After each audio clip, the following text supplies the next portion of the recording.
Welcome to the Short Funk Podcast. I'm Tom Barbalet. Today, I wanted to talk a little bit about correspondence.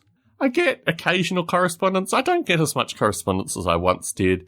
I think people have stopped emailing, formally. There was a period of time somewhere in the late 90s through to the mid-2000s, well, probably in the mid-90s through to the late 2000s, where people did actually ritualize and send emails accordingly.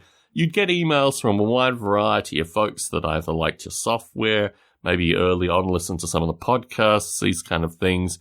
But as time went on, I realized slowly but surely that this whole email thing was just dropping off. And now, you get likes on Facebook, you get acknowledgements that people are subscribing on YouTube. You get a general sense that there's a population out there that likes your stuff, but you don't get the same kind of referential feedback that you used to through email. And in this regard, when I announced on various podcasts that I wasn't going to be going to the UK, I found it really interesting, the folks that contacted me, because these were people who still held email as being a primary mode of communication. And that in and of itself was fascinating. These people tended not to be Facebook people. These people tended to be what I would call kind of in the ether, folks that would contact me periodically, but not really folks who I had any general social network connection. And it made me wonder, is the social network phenomena actually contributing to the lack of email communication? Email enables a certain degree of depth that you can't really get through social network communication. And what I find fascinating is, in general, when I receive emails from these kind of folk that aren't on social networks, they're generally quite detailed and elaborate. They're typically 5 or 6 paragraphs. Sometimes they can be multiple printed pages worth of text, just describing various intricacies of their own life and the way that my work has fitted in with their life in sometimes quite fascinating ways. And I wonder if we're moving in this direction away from long-form conversive text into, just single action interactions.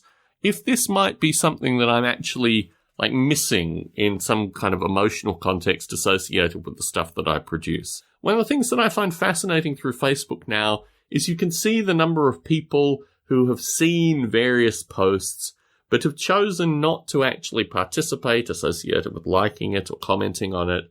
And I'm starting to wonder if that's a genuine signal. Do you need to move to a certain point in order for people to like something? Or is it just the fact that it has come into their general vision? Is that important enough? And will this change over time as well? In general, I think the social networks have reduced certain kinds of communication. And as I've noted, certain kinds of meaningful communication have been reduced just through the nature of these interactions and the familiarity of these interactions. I'm still quite curious associated with how to utilize social networks for the kind of content that I produce, and I don't think I've perfected it as yet.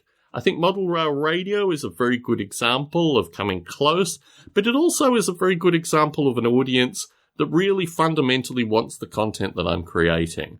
And in that light, I don't know where this thing is headed, but I do genuinely like folks who still email me. I do like some of the formality associated with email. I try to respond. Sometimes it takes me 2 or 3 days to actually respond to email due to the way that I process information currently. But I do like the formality, and I do like that there's a group in the community that is rejecting social networks but maintaining older means of communication, here email.